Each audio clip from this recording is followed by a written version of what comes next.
یہ بزم غوث اعظم ہے، زبان سے مرحبا نکلے۔ یہ بزم غوث اعظم ہے، زبان سے مرحبا نکلے۔ نبی کی آل ہیں، صلی اللہ نکلے۔ خدا نے اس لیے دامن دیا ہے غوث اعظم کا، خدا نے اس لیے دامن دیا ہے غوث اعظم کا، غلاموں کے لیے جنت کا کوئی راستہ نکلے۔ الحمدللہ ہم اور آپ یہاں پر آج جمع ہیں ماہانہ اجتماع میں۔ انشاءاللہ تعالی اپنے وقت کے اندر ہم اس اجتماع کو اختتامی مرحلے میں پہنچائیں گے۔ ایک مرتبہ تمام سے گزارش ہے کہ بآواز بلند حضور پاک پر درود شریف کا نذرانہ پیش کیجیے۔ اللہم صلی علی سیدنا۔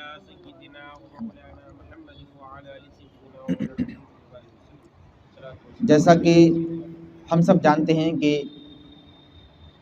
غریب نواز رحمۃ اللہ علیہ کا عرس پاک آنے والا ہے اور اس کی تیاریاں چل رہی ہیں، اور جن کو حاضری کا شرف ملا وہ پہنچے، حاضری دیں گے۔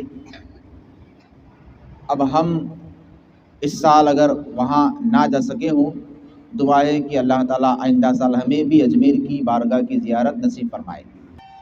اولیاء اللہ کے بارے میں بہت سی باتیں ہوتی ہیں، بہت سے اعتراضات ہوتے ہیں۔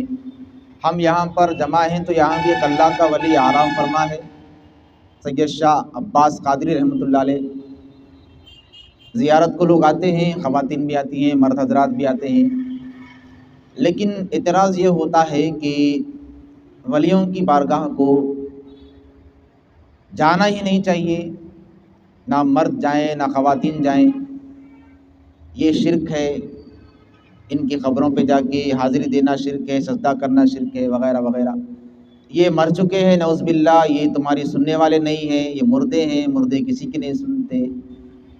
اس پر قرآن کی کچھ ایسی آیتوں کو وہ فٹ کرنا چاہتے ہیں جو کہ بتوں کے بارے میں نازل ہوئی تھی، مشرکین مکہ کے اوپر نازل ہوئی تھی۔ ان آیتوں کو اہل سنت کے پاکیزہ عقیدے پر چسپاں کرنا چاہتے ہیں، فٹ کرنا چاہتے ہیں۔ آج ہم اپنے وقت کے اندر یہ بات قرآن و حدیث کے ذریعے صاف کر دیں گے کہ اولیاء اللہ کا مقام کیا ہے، قبروں میں وہ کیا مردہ ہیں یا زندہ ہیں، زندہ ہیں تو کیا وہ آنے والے کی سنتے ہیں فریاد، کیا وہ مدد کر سکتے ہیں۔ انشاءاللہ تعالیٰ تمام باتیں قرآن و حدیث کی روشنی میں ہوں گی۔ قرآن مجید میں اللہ رب العزت نے ولیوں کا تذکرہ کرتے ہوئے ارشاد فرمایا کہ میرے ولی وہ ایسے بندے ہوتے ہیں کہ ان کو کسی چیز کا خوف نہیں ہوتا، نہ غم ہوتا ہے۔ دوسری جگہ اسی آیت کے آگے حصے میں اللہ نے فرمایا ان کی پہچان، ان کی شان کیا ہے، وہ متقی اور پرہیزگار ہوتے ہیں۔ متقی، پرہیزگار بندہ اللہ کا ولی، اللہ ایسے بندے کو بشارت دے رہا ہے، لہم البشریٰ فی الحیات الدنیا و فی الآخرہ، ان کے لیے دنیا میں بھی خوشخبری ہے اور آخرت کی بھی ان کو بشارت دی جاتی ہے۔ آخرت میں ان کی شان کیا ہوگی؟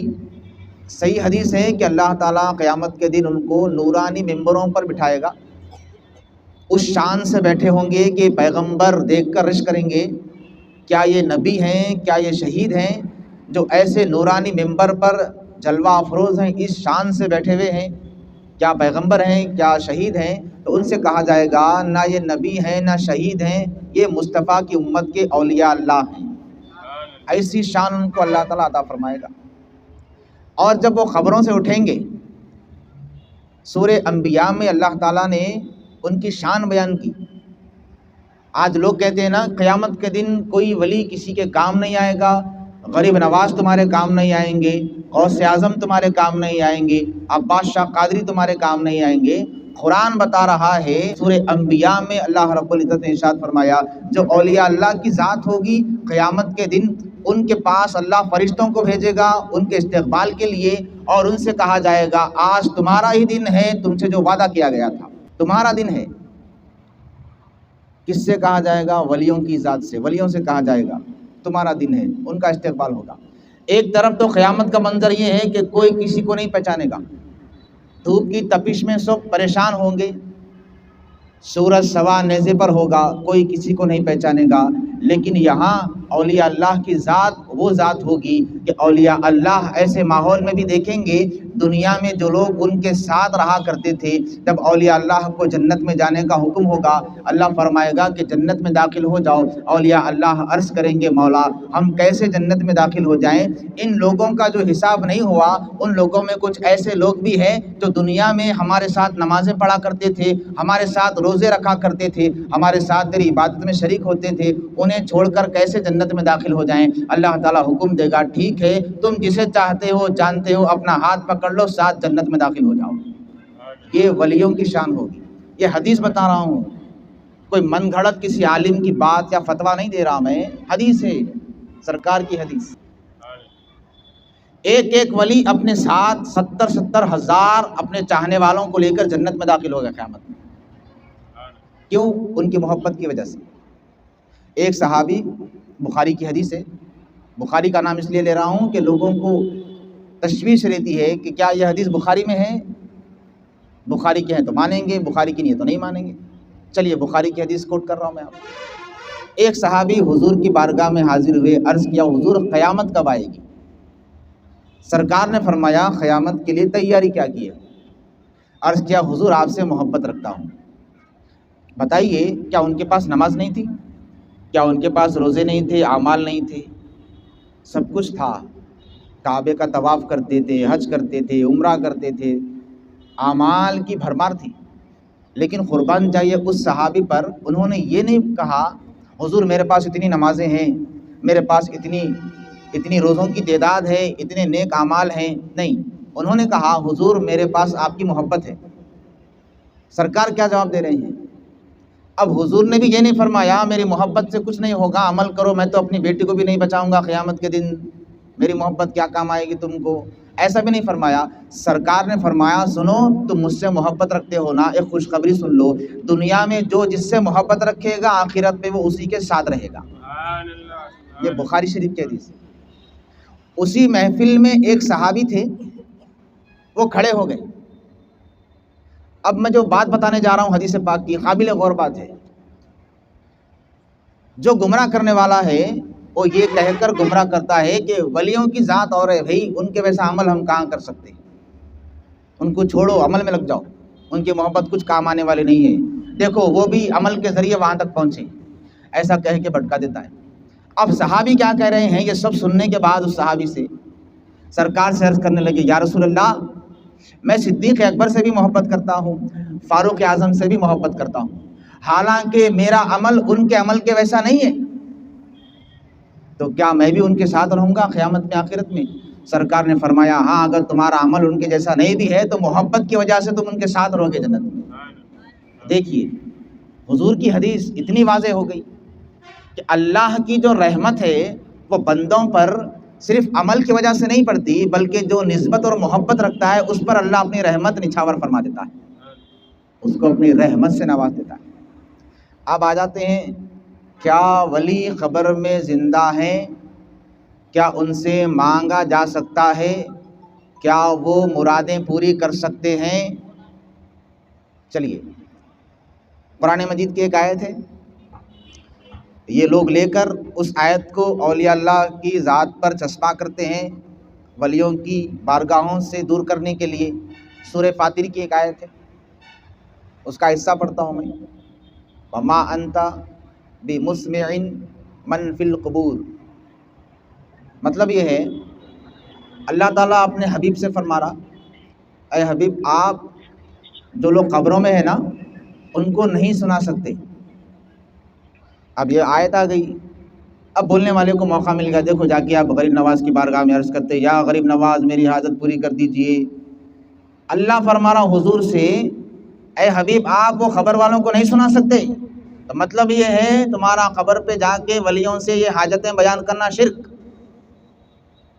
لیکن حقیقت میں ایسا ہے نہیں ہے۔ ایسا اللہ رب العزت کا انداز کلام اور ہے۔ یہاں جو اللہ نے فرمایا نا تم خبر کے مردوں کو نہیں سنا سکتے، تو خبر کے مردے نہیں، یہاں پر زندہ لوگوں کو اللہ مردوں سے تشبیہ دے رہا۔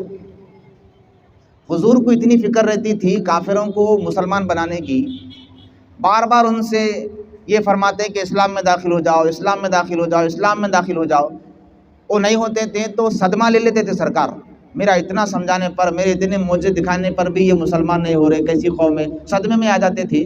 حضور کے صدموں کو دیکھ کر اللہ رب العزت نے آیت نازل فرمائی، یہ لوگ زندہ نہیں ہیں میرے حبیب، یہ مردہ لوگ ہیں، یہ چلتے پھرتے مردے ہیں، جو آپ کو اتنا روشن بیان کرتے ہوئے دیکھ کر بھی جو ایمان نہیں لا رہے، یہ مردوں کے برابر ہے۔ آپ کا چہرہ دیکھ کر بھی کلمہ نہیں پڑھ رہے، مردوں کے ویسے ہے۔ آپ سوچیں گے اللہ تعالیٰ تھا زندوں کو بھی مردے بول سکتا کیا؟ بول سکتا اللہ۔ اس کی ایک مثال ہے قرآن مجید میں، سورہ بقرہ پڑھتے نا ہم، وہاں پہ ایک آیت آتی دیکھیے، سمن بکمن امیون، اندھے بہرے گونگے، اللہ فرما رہا یہ اندھے بہرے گونگے ہیں۔ کس سے فرما رہا؟ وہ سچی میں اندھے نہیں تھے، بہرے نہیں تھے، گونگے نہیں تھے، بولنے والے تھے، دیکھنے والے تھے، سننے والے تھے، ان لوگوں سے فرما رہا کہ یہ اندھے بہرے گونگے ہیں۔ مطلب کیا؟ اچھے لوگوں کو اللہ اندھے بہرے گونگے کیوں بولا؟ اس لیے بولا آنکھ رکھ کے میرے حبیب کا چہرہ دیکھ رہے، اس کے بعد بھی کلمہ نہیں پڑھ رہے، ایسا آنکھ رکھنے والا بھی اندھا ہے۔ جو میرے حبیب کا پیارا چہرہ دیکھ رہا لیکن کلمہ نہیں پڑھ رہا، ایمان نہیں لا رہا، ایسا آنکھ رکھنے والا اندھا، میرے حبیب کی پیاری باتیں سن رہا، قرآن کی تلاوت سن رہا کان سے، لیکن پھر بھی کلمہ نہیں پڑھ رہا، ایمان نہیں لا رہا، تو ایسے کان رکھنے والا بہرا، زبان سے باتیں کر رہا لیکن میرے حبیب کی باتوں پر عمل نہیں کر رہا، کلمہ نہیں پڑھ رہا، ایمان نہیں لا رہا، تو ایسا زبان رکھنے والا گونگا۔ تو اللہ کی یہ شان ہے، اللہ نے اچھے لوگوں کو بھی گونگا بہرا اندھا کہا، تو ویسے ہی اللہ نے وہاں پر بھی زندہ لوگوں کو مردے سے تشبیہ دیا۔ یہ ایسے زندہ لوگ ہیں جو مردے رہتے نا، خبر میں پڑے ہوئے، مردوں کے برابر ہے، وہ لوگ نہیں سنتے، نہیں ویسے لوگ ابھی نہیں سنتے۔ اب اگر کوئی بولے کہ ٹھیک ہے بھائی، مثال تو مردوں کی دیا نا اللہ، مردے نہیں سنتے بلکہ بول رہا یہاں بھی ٹھیک ہے۔ اب اس کی آیت کے ایک اور حصے میں اللہ کیا فرما رہا ہے بتائیں میں آپ کو، ان اللہ یسمع من یشاء، بے شک اللہ جسے چاہتا ہے سنا دیتا ہے۔ مطلب کیا؟ اب جو خبر میں نہیں سنتے بول رہے نا، اب یہاں پہ اللہ فرما رہا میں سنا دیتا ہوں ان کو، انہوں خود سے نہیں سنتے، ٹھیک ہے نہیں سنتے خود سے، میں سنایا تو بھی نہیں سنتے، میں سناتا ہوں ان کو۔ ان اللہ یسمع من یشاء، اللہ جسے چاہتا ہے سنا دیتا ہے۔ یہ خبر میں جتنے بزرگان دین ہیں، آنے والوں کو دیکھتے بھی، سنتے بھی، پہچانتے بھی۔ اب اس کی دلیل کیا ہے؟ چلیے سیاستہ کی اور ایک حدیث دے رہا ہوں میں آپ کو، ترمذی شریف کی روایت۔ اہل سنت و جماعت کا پورا عقیدہ قرآن اور حدیث پر قائم ہے، من گھڑت قصے کہانیوں پر نہیں۔ یہاں قبرستان ہے نا، پیچھے قبرستان لگ کے، حضور صحابہ کو تعلیم دے رہے ہیں، جب بھی قبرستان سے گزرو ان کو سلام کرو۔ صحابہ پوچھے یا رسول اللہ علیہ السلام، سلام کیسا کرنا؟ وہ تو مردے ہیں نا، سلام کیسا کرنا؟ فرمایا حضور نے کہو السلام علیکم یا اہل القبور، اے قبر والو تم پر سلام ہو۔ اب آگے سنیے، پھر صحابہ پوچھے حضور کیا وہ ہمارے سلام کو سنتے؟ سرکار فرمائے ہاں وہ تمہارے سلام کو سنتے بھی ہیں، سلام کا جواب بھی دیتے ہیں۔ اب خبر میں کوئی حیث نہیں، مر کے مٹی میں مل گیا، کوئی سننے والا نہیں ہے، تو پھر سرکار کیوں بول رہے وہاں سے گزرتے وقت سلام کرو؟ انہیں سن رہا اندر ایسے والا، انہیں دیکھ رہا، اور آگے سرکار فرما رہے انہیں سنتا بھی، دیکھتا بھی، پہچانتا بھی، کون آیا خبر کو۔ اس لیے ہمارے بڑے لوگ طریقہ کیا نکالے، ہر جمعرات کو جمعرات یا ہر جمعہ کو جمعہ اپنے مرحومین کی قبروں کو جانا، زیارت کرنا، انہوں پہچانتے، انہوں دیکھتے۔ جیسا ہم یہاں پہ آس پڑوس میں اگر کوئی بیٹا آ رہا کسی سے مل رہا، کوئی رشتہ دار آ کے کوئی مل رہا کسی سے، ہم سے کوئی نہیں مل رہا تو تکلیف ہوتی نہیں، ارے ان کے لوگ آ کے مل رہے، ہمارے لوگوں کوئی بھی نہیں آ رہے، فونا کرو ذرا، کیفیت لو ذرا، آ کے ملتے۔ ویسے ہی قبرستان میں بھی رہتا، قبر کا مردہ بھی آزو بازو کے مرحومین کو دیکھتا کہ ان کے لوگ آ کے مل رہے، انہیں مایوس ہوتا میری خبر پہ کوئی میری اولاد نہیں آ رہی، میرا پہچاننے والا جاننے والا نہیں آ رہا، مایوس ہو جاتا۔ حضور اکرم نے اس لیے فرمایا قبروں کی زیارت کیا کرو، انہیں تمہاری ضرورت ہے، تمہارے احصال ثواب کی ضرورت ہے ان کو، تمہارے قرآن کی تلاوت کی ضرورت ہے ان کو۔ یہ عام مرحومین کی بات ہے۔ عام جو مردے ہوتے ہیں نا، مر گئے انتقال کر گئے، ان کو ہماری ضرورت رہتی، ہم یہاں سے کچھ بھی ایصال ثواب کی نیت سے کریں، ان کو خبر میں پہنچتا، راحت ملتی۔ خاص بندے خواجہ غریب نواز ہے، کیا ان کو بھی ہماری ضرورت ہے؟ بعض لوگ ہم بولتے ہیں نا، نہیں ان کو بھی جا کے وہاں دعا کرنا، اللہ ان کی مغفرت کرے، اللہ ان کے درجے بلائے، دعا کرنا بھائی، ان کو ضرورت ہے ہماری نہیں ہے، ایسا بولنا غلط ہے۔ عوام کے لیے حکم الگ رہتا شریعت میں، خواص کے لیے حکم الگ رہتا۔ عام بندہ نماز پڑھ رہا، بزرگان دین نے مثال دیا، شریعت، طریقت، معرفت، حقیقت، 4 درجے ہیں ایمان کے۔ عام بندہ نماز پڑھ رہا، صاحب شریعت ہے، نماز پڑھ رہا، سامنے کیا رہتا؟ اس دیوار رہتی، منہ میرا کعبے کی طرف نیت کرتا، سامنے دیوار کو دیکھتا، یہ صاحب شریعت ہے۔ اب بندہ جب شریعت پہ عمل کرتے کرتے طریقت کی منزل میں پہنچتا، جب نیت کرا منہ میرا کعبے کی طرف، اللہ اکبر بولتے ہی سامنے دیوار نہیں رہتی، کعبہ نظر آتا اس کو سامنے۔ کیوں؟ درجہ بڑھ گیا۔ جو جتنی محنت کریں گا شریعت پہ، درجے بڑھیں گے، جب درجے بڑھیں گے تو حجابات ہٹیں گے، کشف ہوں گا اس کو۔ اب تک صرف دیوار دیکھ رہا تھا، اب کعبے کو دیکھ رہا سامنے، کعبہ اپنی جگہ رہیں گا۔ ایسا نہیں عرض کر رہا میں کہ کعبہ وہاں سے ہٹ کے مکے سے یہاں پہ سامنے آ جاتا، نہیں، کعبہ مکے میں ہی رہے گا، لیکن اللہ اس کی نظروں سے وہ دوریاں ہٹا دے گا، یہ دیوار سے ہٹ کے کعبے کو دیکھنے لگے گا طریقت کی منزل میں جانے کے بعد۔ جب طریقت کی منزل میں پہنچا، محنت کیا، استقامت سے جٹا رہا، معرفت کی منزل میں پہنچا، جب نیت کرے گا منہ میرا کعبے کی طرف، تو اب تک کعبہ نظر آ رہا تھا، اب کعبہ نہیں بلکہ کعبے والے اللہ کا جلوہ نظر آنے لگے گا، اس کو خدا کے جلووں میں گم ہو جائے گا۔ معرفت کی منزل، اب تک کعبے کے روبرو تھا، اب خدا کے جلووں کے روبرو ہوگا، یار کے جلووں کے روبرو ہوگا۔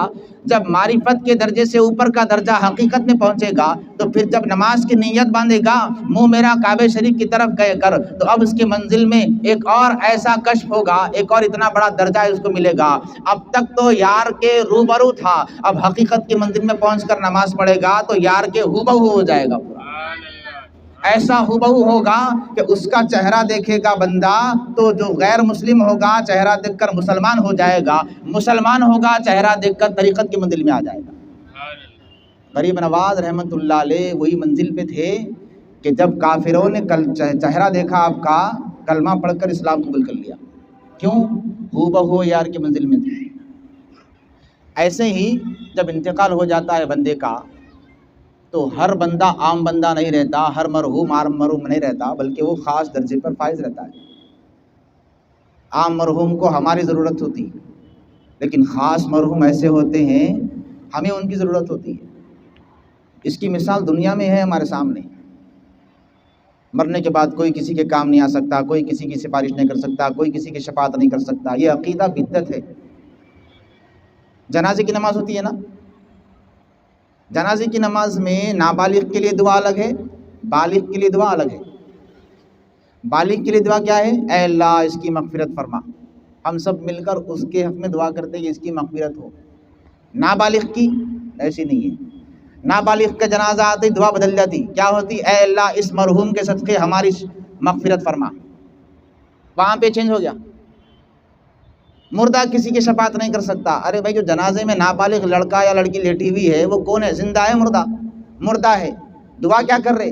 اس کی شفاعت سے ہماری مغفرت فرما۔ تو مردہ مرنے کے بعد شفاعت کر سکتا، وہ لائق رہنا شفاعت کے۔ معصوم بچہ ہے، نابالغ ہے، شفاعت کے لائق۔ ولی بھی شفاعت کے لائق کیوں ہوتا بھائی؟ ولی تو بالغ ہے نا۔ وجہ یہ ہے ولی بالغ ضرور ہے، لیکن بالغ ہونے کے بعد بھی گناہوں سے ایسے محفوظ رہتا ہے جیسے نابالغ بچہ محفوظ رہتا ہے۔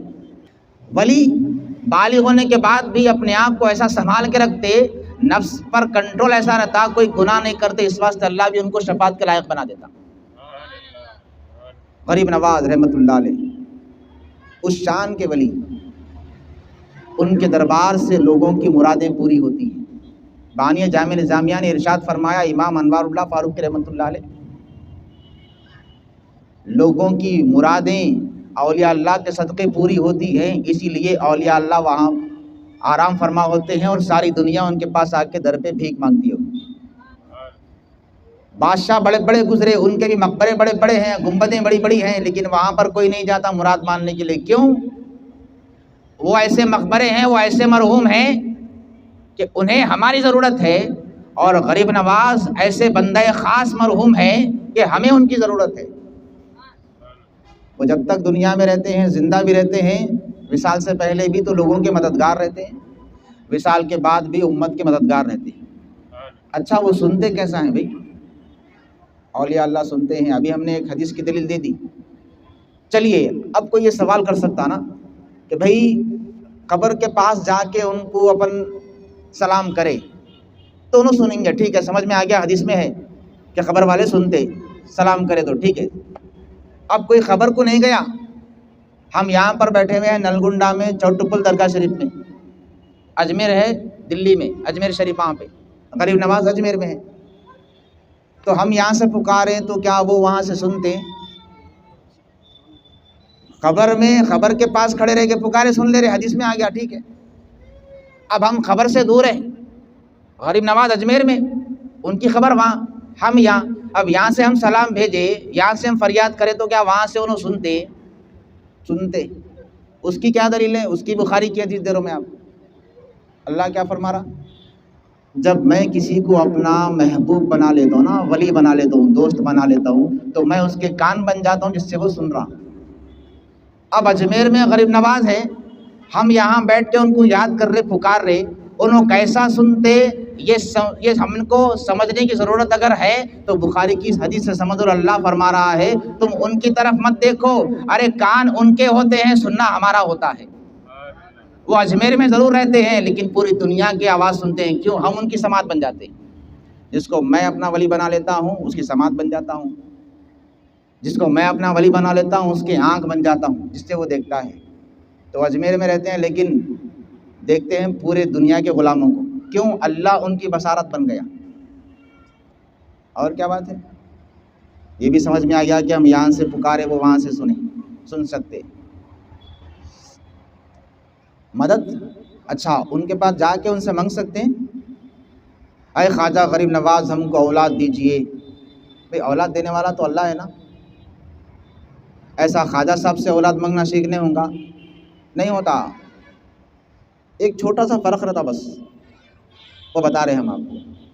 کوئی بھی ولی سے اگر مانگ رہے جا کے تو کیا ولی کو خدا سمجھ کے مانگ رہے؟ کیا نہیں، خدا کا بندہ سمجھ کے مانگ رہے، خدا کا دوست سمجھ کے مانگ رہے۔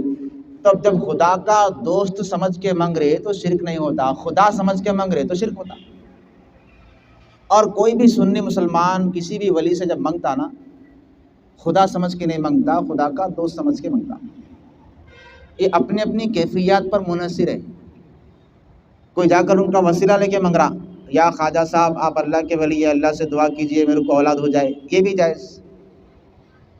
کوئی مانگ رہا، اے اللہ کے ولی آپ کو اللہ نے اختیار دیا ہے، آپ اللہ کی عطا سے اولاد دے سکتے ہیں، یہ بھی صحیح، غلط نہیں ہے کچھ بھی۔ میں ایک مثال دیتا ہوں، اولاد دینے والا اللہ ہے، اولاد دینے والا اللہ ہے، اولاد دینے والا اللہ ہے بول کے لوگوں کو گمراہ کر دیا لوگ۔ ٹھیک ہے، اولاد دینے والا اللہ ہی سے، دلانے والے ہو سکتے نا بیچ میں، کیسا؟ اب اللہ کے سوا کوئی بھی اولاد دیا تو مشرک۔ ٹھیک ہے، سورہ مریم میں حضرت مریم علیہ السلام کا ذکر ہے، ان کو اللہ تعالیٰ اولاد دینا چاہا، خود نہیں دیا، جبریل آ گئے ان کے پاس، انہوں حجرے میں تھے، جبریل حاضر ہو گئے، انسان کی شکل میں آ گئے، انہوں پردے میں آ گئے، اللہ کی پناہ میں تجھ سے پناہ مانگتی، کیسا آ گیا میرے کمرے میں؟ کون ہے تو؟ جبریل عرض کرے میں اللہ کی طرف سے بھیجا ہوا ایک قاصد ہوں۔ پوچھا کیوں آیا؟ کہنے لگا اولاد دینے آیا ہوں۔ اے مریم میں تجھے اولاد دینے آیا ہوں۔ کون بول رہے؟ جبریل۔ کیا کرنے آئے؟ اولاد دینے آئے۔ اولاد تو اللہ دینے والا ہے نا، جبریل کہاں سے دیتے اولاد؟ نہیں، سمجھنے والی بات ہے نا بھائی، اولاد کا دینے والا اللہ ہے، ولیاں اولاد دیے بول کے عقیدہ رکھے مشرک، تو پھر یہاں جبریل بھی اولاد دیتا ہوں بول رہے، اب اس پہ عقیدہ رکھنا نہیں رکھنا؟ رکھے تو مشرک رہتے نہیں مسلمان رہتے، سوچنا۔ اب جبریل کھلے الفاظ میں بول رہے ہیں بھائی اولاد دینے آیا ہوں تمہارے کو، بولتے بولتے خالی پھونک مار دیے، پھونک مارتے ان کی پھونک سے عیسیٰ علیہ السلام عمل میں آ گئے ان کے. اولیاء اللہ کی پھونک میں اثر رہتا بولتے نا، یہ دلیل ہے اس کی. جو اللہ کا خاص بندہ رہتا انہیں پھونک دیا تو بیماری کو شفا مل جاتی. بیماری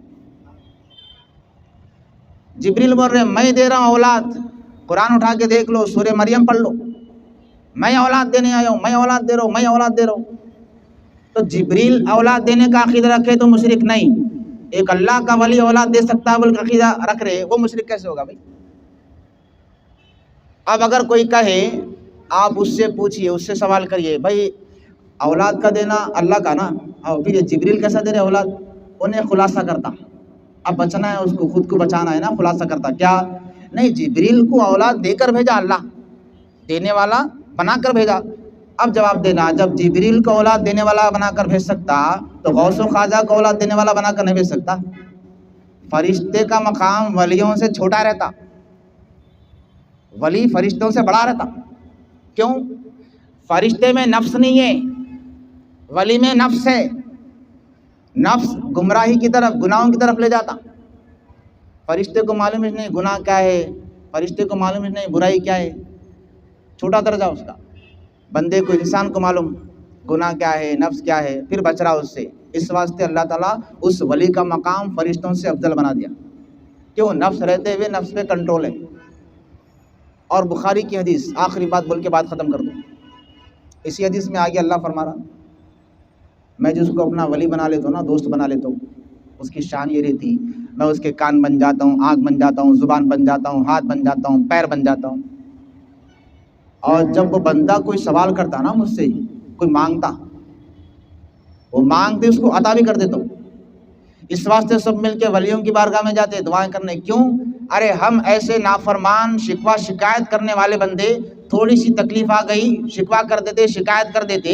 لیکن یہ ولیوں کی ذات ایسی ہے، ساری زندگی تکلیفوں پر رہتے لیکن شکوہ شکایت نہیں کرتے، صبر اور استقامت سے کام کرتے. اور یہ اللہ ان کو ایسی شان دیا ہے کہ جو یہ کہتے ہیں وہ رد نہیں ہوتا، قبول ہو جاتا ہے. چلو ان کی بارگاہ میں جا کے دعا کریں گے، شاید ان کے صدقے ہماری دعائیں قبول ہو جائے. کیوں؟ یہ ولیوں کی شان ایسی ہے کہ اللہ نے فرمایا جو یہ مانگتے ہیں میں عطا کر دیتا ہوں. ان کی بارگاہوں میں عرس کے لیے میلے لگ رہے، وہ شرک ہے. سفر کرنے کے لیے صرف 3 مسجدیں ہیں، 3 مسجدوں سے ہٹ کے کہیں سفر نہیں کرنا، غلط. موسیٰ علیہ السلام حضرت خضر سے ملنے کے واسطے سفر کرے، قرآن میں واقعہ موجود. موسیٰ نبی، خضر ولی. نبی کا عمل شریعت بن جاتا، سنت بن جاتا بعد والوں کے لیے. تو سفر کرنا ولی کی زیارت کے لیے سنت نبی ہو گئی. اور پھر سرکار مدینہ علیہ السلام نے حکم دیا قبروں کی زیارت کا، ولیوں سے ملاقات کا. ہمیں چاہیے کہ ہم اپنے آپ کو، اپنی نسلوں کو اہل سنت کے پاکیزہ عقیدے سے ان کو واقف کرتے رہیں. اسی وجہ سے یہاں پر ہر مہینہ محفل دینی اجتماع کے نام سے شروع ہوئی، جو ہر مہینے کی پہلی جمعہ کو بعد نماز عصر تا مغرب یہ محفل چلے گی، جس میں کچھ خطاب ہوگا، نعت شریف ہوگی. ابھی آپ نے سنا اہل سنت کے عقیدے پر قرآن و حدیث کے دلائل آپ کے سامنے پیش ہوں گی، تاکہ ہمیں بھی وقفیت حاصل ہو اور ہماری نسلیں بھی گمراہیت سے بچ سکیں. اللہ تعالیٰ سے دعا ہے کہ اللہ تعالیٰ ہم تمام کو سننے سمجھنے اور اس پر عمل کرنے کی توفیق سے مالا مال فرمائے. وصلی اللہ تعالیٰ علی خیر خلقہ و نور عرشہ سیدنا محمد و آلہ و اصحابہ اجمعین والحمد للہ رب العالمین. صلاۃ و سلام.